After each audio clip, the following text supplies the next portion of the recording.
Oleh karena tidak ada nas yang khusus dari Al-Quran, tidak ada nas yang khusus dari Nabi, pun tidak ada statement yang khusus daripada imam-imam madhab, karena nggak ada di zamannya. Karena itu para ulama berbeda-beda tentang hukum rokok ini. Setidak-tidaknya ada 3 pendapat. Ada yang mengata haram, ada yang mengata makruh, ada yang mengata mubah. Yang mubah ini bakal ketemu sunat, bakal ketemu haram, bakal ketemu wajib, bakal ketemu makruh. Allahu ya Allahu ya Allah. Rokok atau bahasa Arabnya dulu namanya adalah syijarah. Dulu rokok itu bahasa Arabnya syijarah. Syijarah itu orang barat nggak bisa jim. Jim tuh jadinya G. Jim tuh jadi G. Jim. Maka orang barat menyebutnya sigaret. Sigaret itu syijarah, artinya pohon tembakau. Berubah nama menjadi tinbak. Tinbak atau tembakau. Berubah nama menjadi tatan.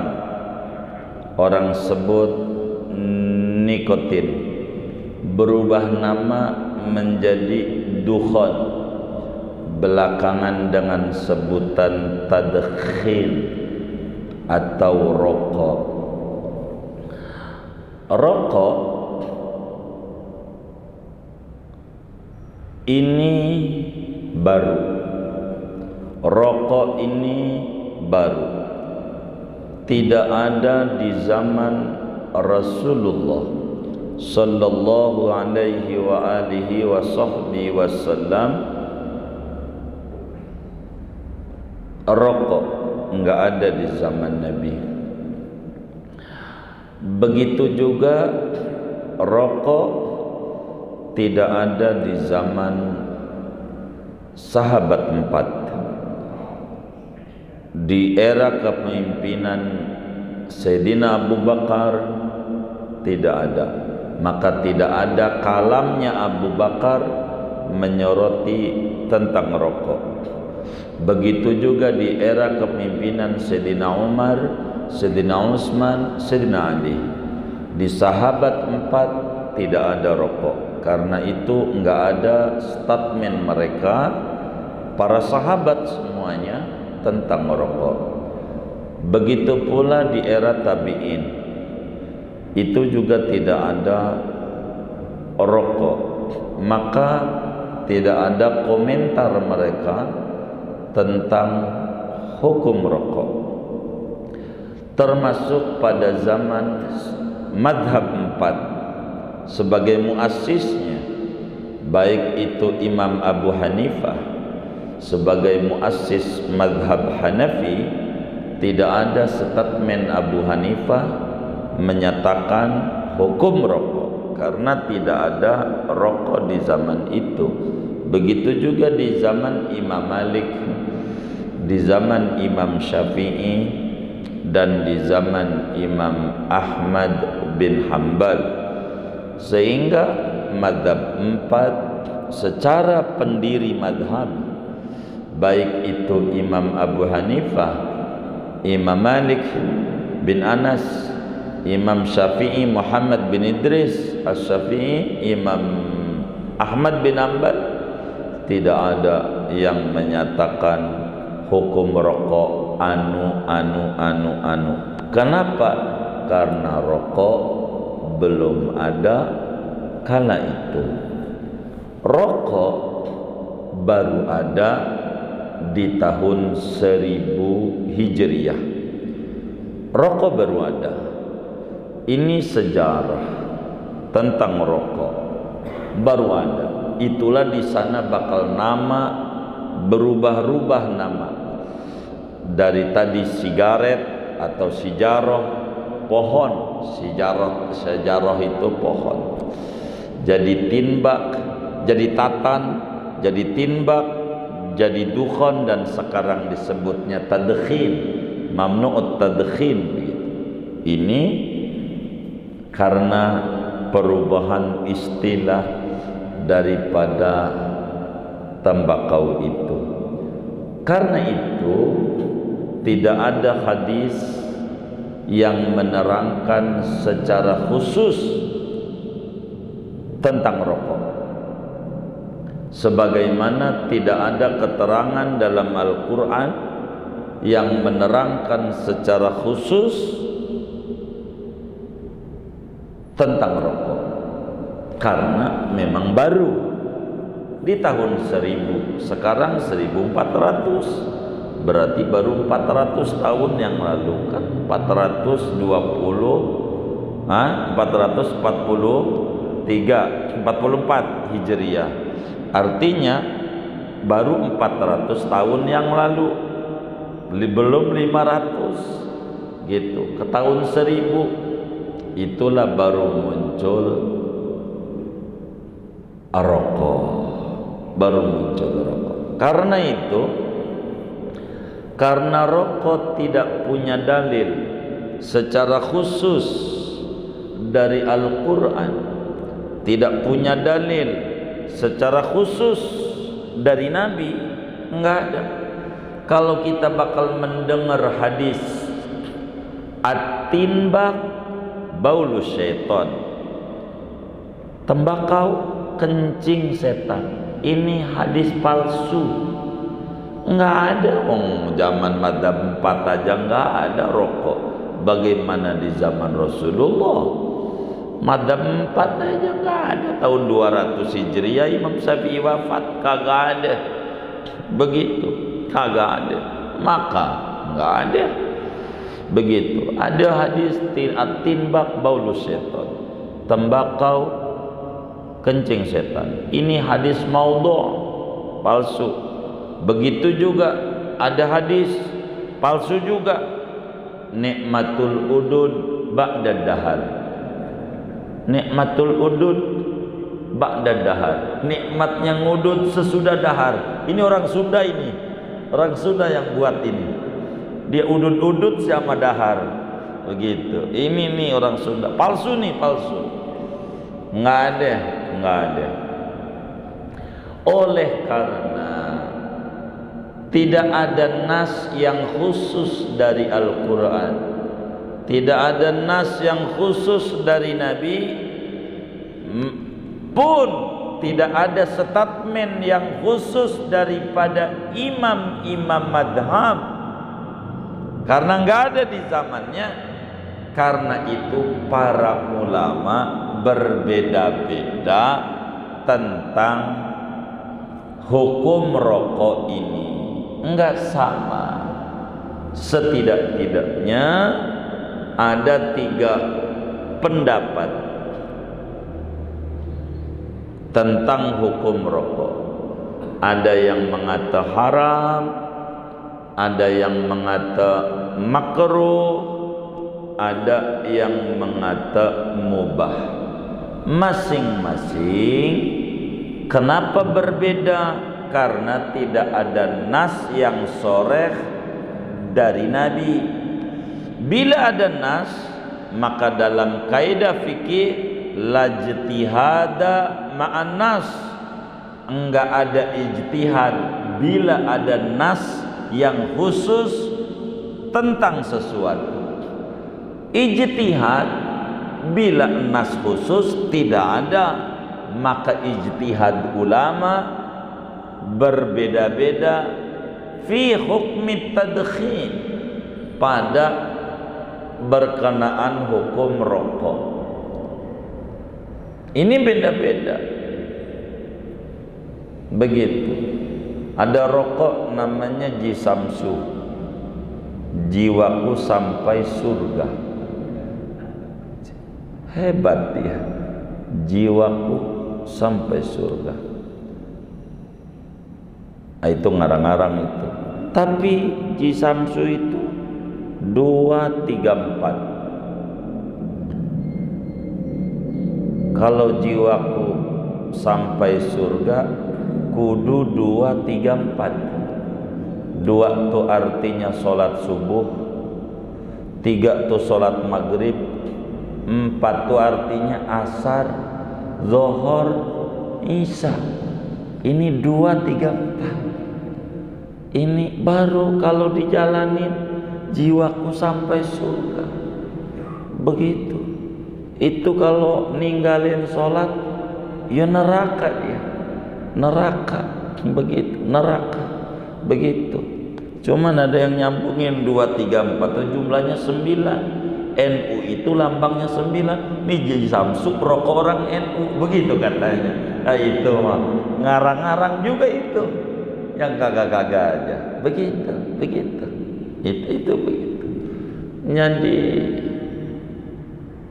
ya ulama beda-beda menyoroti rokok, beda-beda.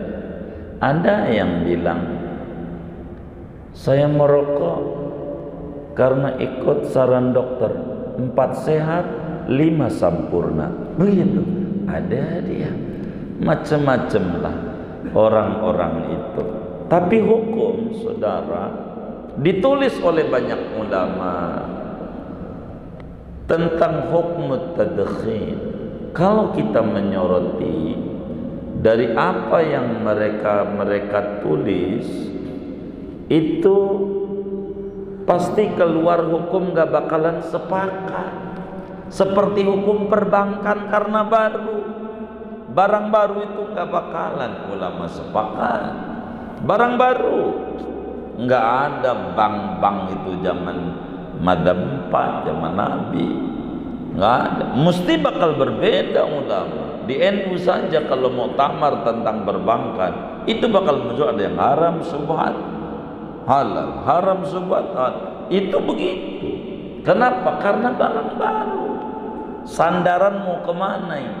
Nah begitulah berbicara tentang rokok. Ada ulama 3 pendapatnya rokok ini. Pertama adalah haram, kedua adalah makruh, ketiga adalah mubah. Yang mengata haram ini banyak saudara ulamanya. Di dalam mazhab Syafi'i saja ulama yang mengata haram itu Imam Ahmad bin Salam al-Qalyubi yang punya Hasyiah Qalyubi alal Jalal al-Mahalli. Begitu Kanzur Raghibin, ada kitab namanya Minhajut Talibin disarahi oleh Imam Jaluddin Mahalli namanya Kanzur Raghibin, dihasiai oleh Imam Qalyubi namanya Hasyiah Qalyubi alal Jalal. Imam Qalyubi mengata haram, rokok itu haram. Termasuk Imam Ibrahim Al-Laqani juga mengata haram. Ibnu Hajar juga mengata haram. Ibnu Alan yang punya Syarah Riyadhus Shalihin Dalilul Falihin juga haram. Termasuk Imamul Haddad dan banyak tuh habaib. Itu karena di manca beliau ini nih gencarnya rokok muncul. Imamul Haddad termasuk ulama yang mengata haram. Ini haram. Mana alasannya? Alasan yang mengata haram macam-macam. Kalau orang bermadzhab Abu Hanifah itu bisa haram, dia mengata karena dalam madzhab Abu Hanifah al aslu fil asya'i at-tahrim ma lam yadullad dalil ala ibahatihi. Hanafi madhabnya. Asal muasal dalam segala sesuatu itu haram, kecuali ada dalil yang membolehkan. Maka asalnya rokok dalam kaidah madhab Hanafi itu haram, kecuali ada dalil kebolehan. Maka adalah ulama yang mengata haram. Ada dari Syafi'i, madhabnya Syafi'i banyak ulama yang mengata haram.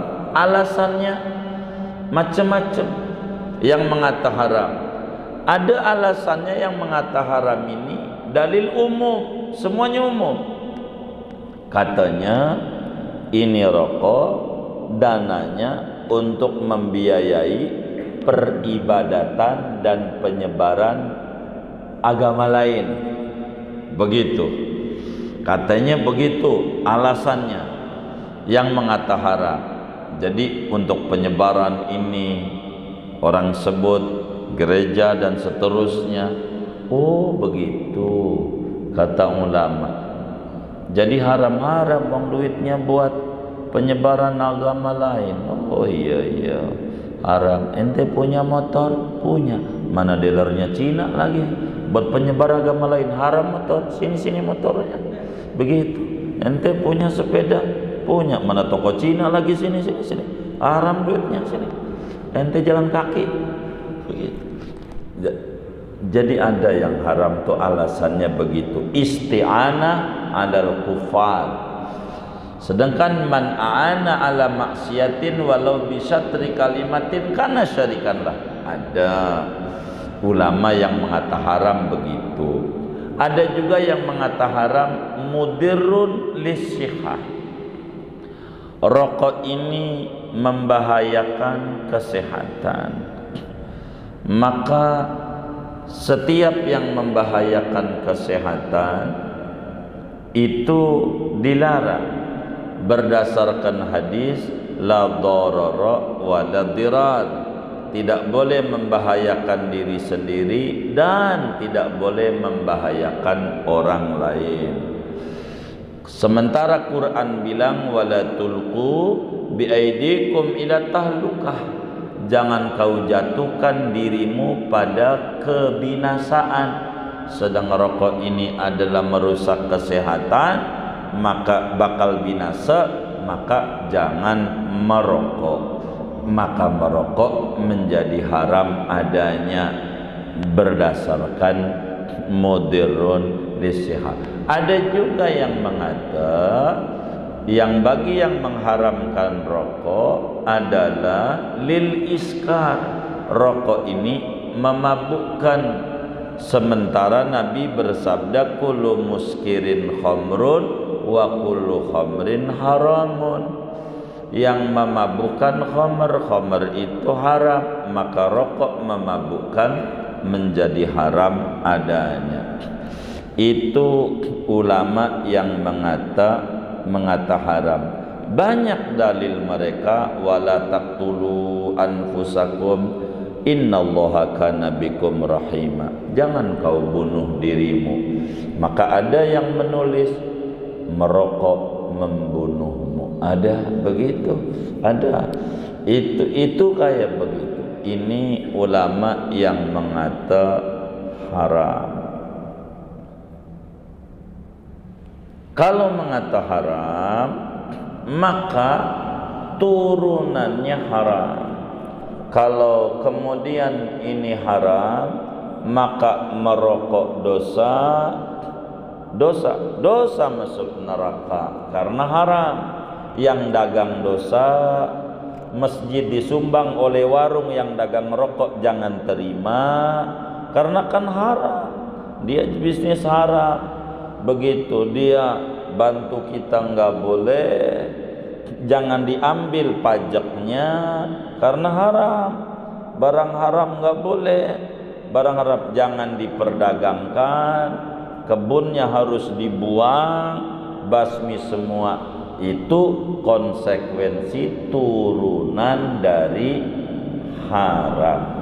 Kedua, ada namanya makruh.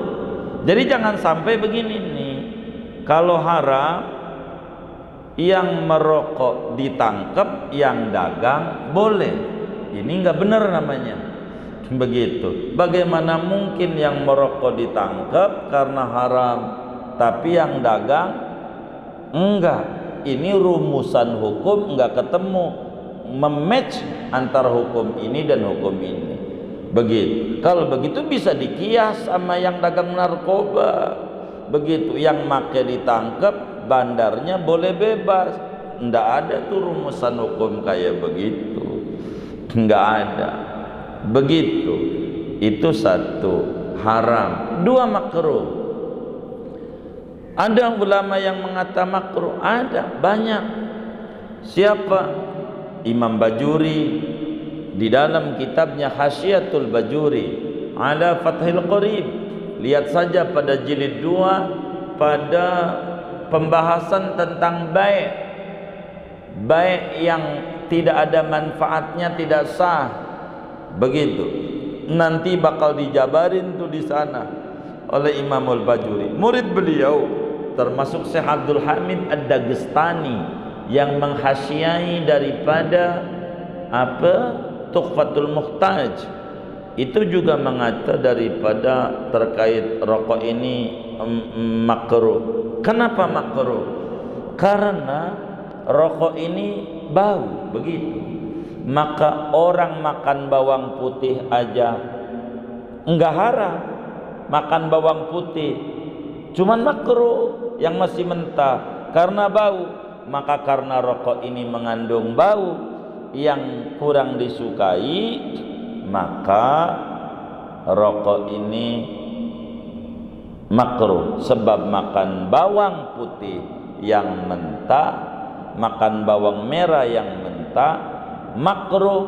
Kata ulama, bagian ini enggak ada yang mengatakan makan bawang putih haram, ngarang-ngarang. Ini karena baunya yang kurang disukai, sebatas makruh. Kenapa Anda bilang haram? Begitu. Itu Imamul Bajuri tulisin di dalam Bajuri, dan banyak ulama yang mengata berbicara makruh bagi mereka karena berbicara berbau. Begitu. Ketiga, ada ulama yang mengata merokok itu mubah. Mubah. Apa tuh mubah? Ya, merokok boleh, tidak merokok iya boleh. Sehingga adalah sebuah pilihan, barang mubah. Siapa tuh ulama yang mengata rokok itu mubah? Banyak. Hampir mayoritas daripada ulama-ulama madhab Syafi'i. Sebab dalam kaidah fiqh Syafi'i, al-aslu fil asya'i al-ibahah ma lam yadulla dalil ala tahrim. Asal segala sesuatu boleh kecuali ada dalil yang mengatakan haram secara khusus, baru haram. Sementara ini enggak ada dalil dari Quran secara khusus, hadis secara khusus, maka merokok boleh. Banyak ulama, banyak, seperti Imam Ali Asy-Syibramalisi di dalam Hasyiah Nihayatul Muhtaj, Imam Romli tulis, Imam Al-Halabi, Imam Al-Barmawi, Imam Al-Babili, sampai Imam Ar-Rasyidi itu menulis tuh di dalam Hasyiah Nihayatul Muhtaj tentang hukum rokok. Apa kata mereka? Boleh. Kenapa boleh? Karena tidak ada nas yang mengatakan haram secara nas khusus. Al-Quran menyatakan dalilnya yang mengatakan boleh, huwallazi khalaqalakum ma fil ardi jami'an. Dialah Allah yang menciptakan bagi kalian apa yang di muka bumi seluruhnya. Maknanya ayat itu menerangkan boleh mengambil manfaat apa saja yang Allah ciptakan, yang tidak ada dalil secara khusus yang menyatakan haram. Manfaatin. Rokok boleh, mubah. Apanya yang mau diharamin? Tembakaunya, cengkehnya, asapnya, apanya yang haram? Begitu. Apanya yang haram? Kata ulama yang mengata mubah. Bila dikata itu adalah membantu daripada penyebaran agama lain, maka motor, mobil juga membantu. Anda harus haramin itu. Begitu. Itu kata ulama yang mengata boleh tentang rokok. Bila dikata mengganggu kesehatan, kalau betul itu rokok itu mengganggu kesehatan, maka wajib pemerintah mengobrak-abrik pabrik rokok. Bila rokok benar-benar mengganggu kesehatan, sebab pemerintah wajib hukumnya menjaga kesehatan masyarakat. Obrak-abrik semua yang dagang rokok itu baru kalau itu benar-benar mengganggu kesehatan. Tapi ketika pemerintah menulis yang dilarang wanita hamil ama yang dilarang bocah, itu sih nggak usah diomongin. Kalau orang baru ceret belum kenal, begitu tuh. Jadi mengganggu kesehatan, gambarnya ini dagang boleh, ya ini haram apa kagak? Makanya ketika muncul di rokok peringatan. Ini peringatan siapa? Kagak ada yang ingetin. Peringatan pemerintah, takut disuruh tutup tapi narikin pajak. Pokoknya peringatan aja. Peringatan siapa? Nggak jelas. Begitu. Maka nggak ada yang berani bertanggung jawab. Manil munabbih, siapa yang ngasih peringatan? Nggak ada tuh di rokok yang mengata begitu. Oleh karena itu ulama mengata adalah merokok mubah adanya. Mana hadisnya yang mengata mubah? Rasulullah sallallahu alaihi wasallam dalam hadis yang sahih beliau menyatakan, innallaha qad farada faraidha fala tudayyi'uha.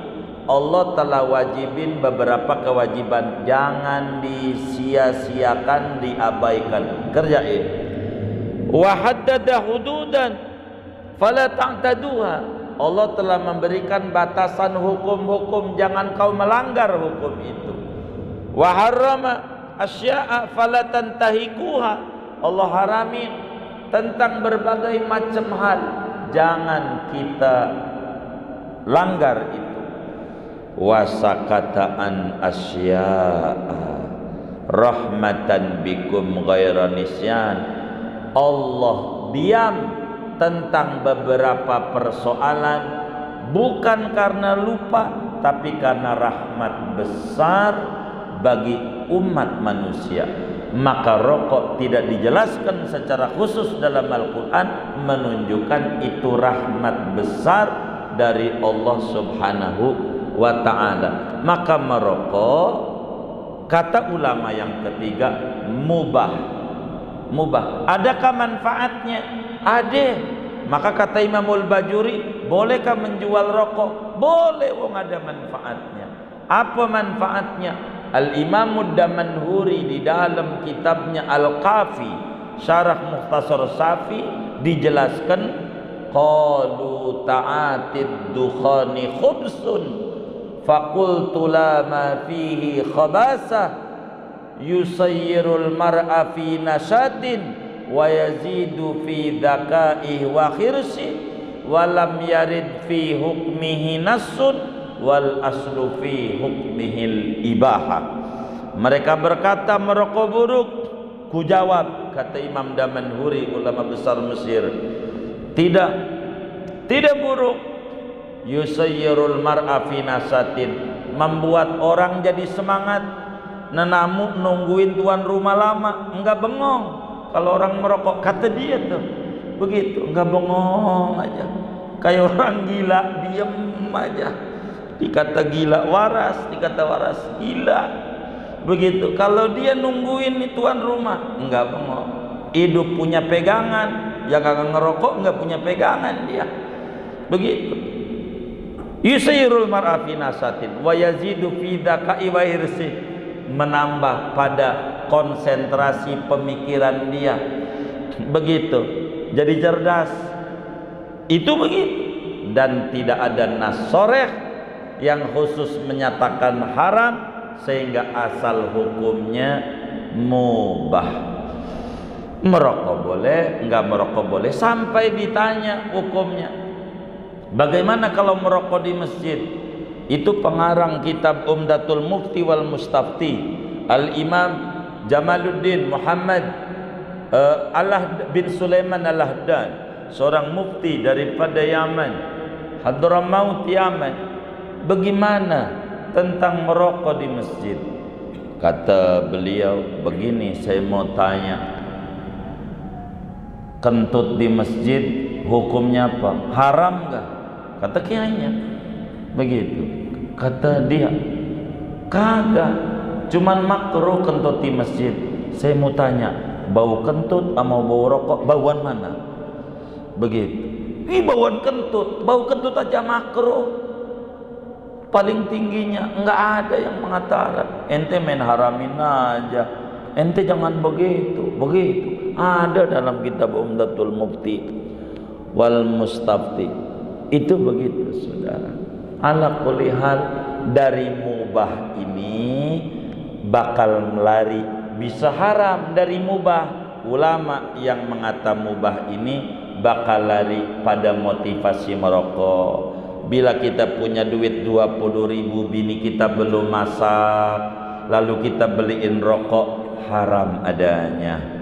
Bila kemudian kita mengaji, mengarang kitab, enggak bisa jalan, inspirasinya kecuali yang merokok, maka mala yatimul wajib illa bihi fawa wajib. Perkara yang wajib tidak sempurna kecuali dia menjalankan itu, maka itu menjadi wajib adanya. Bila lutut dan dengkul tidak bisa, tidak termasuk aurat, cuman kalau kagak ditutup tidak sempurna dalam penutupan aurat, maka dengkul dan lutut wajib ditutup juga meski bukan aurat. Maka bila kemudian dia ngarang kitab kagak jalan kecuali harus merokok, maka bernilai besar dia di dalam merokoknya. Sampai ada ulama dari kalangan habaib ngajar di Jamiatul Khair, ada kitab namanya Wahyud Dukhan, wahyu rokok. Wahyud Dukhan itu ulama marah-marah, isinya tasawuf semua, boleh dicek itu, tapi bukan tentang rokok. Judulnya Wahyud Dukhan. Kata dia, ini hasil ngarangnya, kalau tidak merokok tidak jalan. Judulnya Wahyud Dukhan, isinya tentang nasihat. Bisa dicek itu kitab, namanya Wahyud Dukhan. Maka merokok ini tersalah. Begitu. Ada yang mengata haram, ada yang mengata makruh, mengata mubah, terserah kita. Bagaimana kita mau ikut yang mana, terserah. Terkait dengan rokok ini, merokok boleh, tidak merokok boleh. Kalau orang merokok, Rasulullah tidak bakalan hadir bagi orang yang merokok. Kenapa? Karena dia mengata haram. Bagi orang yang mengata mubah, bisa ketemu Rasulullah walaupun tukang merokok. Kan begitu. Gitu. Kayak begitu. Yang kami tahu itu Habibana Lutfi Maulana. Gitu, pimpinan Jamiat Thariqah Nahdlatul Ulama.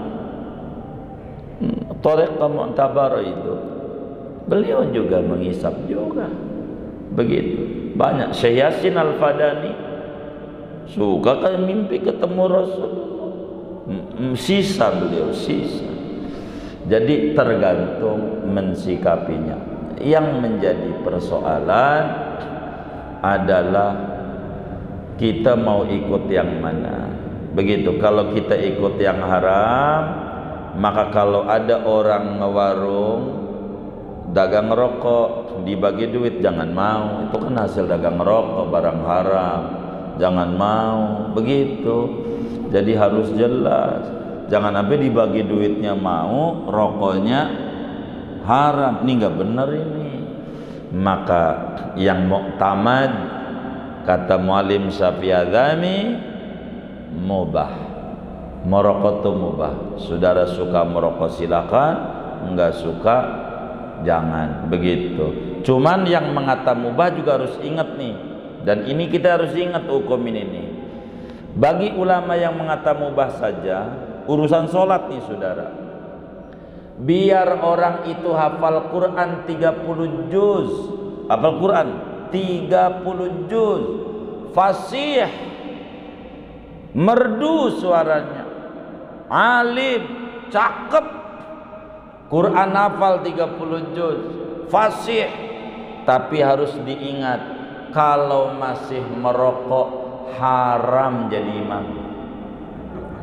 Ngetin tuh begitu. Biar kata hafal Quran 30 juz, biar kata hafal Quran 30 juz, begitu. Fasih, alim, kitab apa aja ngelotok. Kalau masih merokok haram jadi imam. Kalau masih merokok, kalau mau ngimamin buang dulu rokoknya.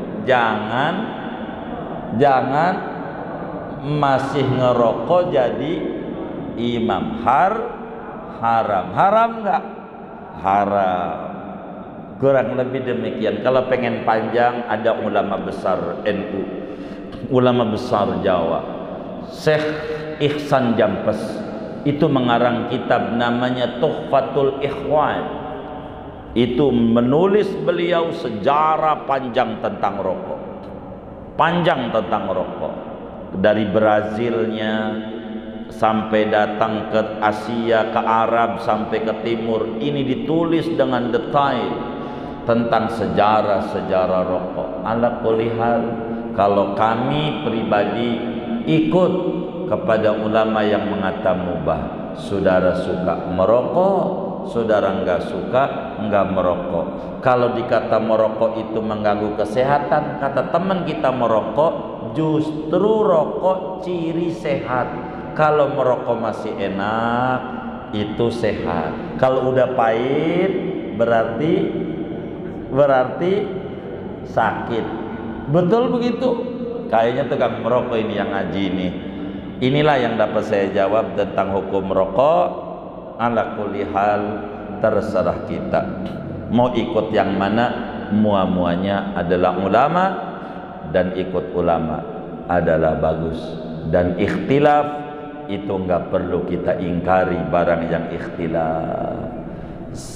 Mengingkari barang ikhtilaf adalah salah besar. Jadi ada yang haram, ada yang makruh, ada yang mubah. Begitu. Yang mubah ini bakal ketemu sunat, bakal ketemu haram, bakal ketemu wajib, bakal ketemu makruh. Barang mubah itu begitu. Tergantung larinya kemana. Wallahu bisawab, segini aja dah. Udah siang. Begitu. Wallahu a'lam bishawab. Mudah-mudahan dapat dipahami. Wassallallahu wasallam ala khairil khalqi Muhammad wa alihi wasallam. Walhamdulillahirabbil alamin. Assalamualaikum warahmatullahi wabarakatuh.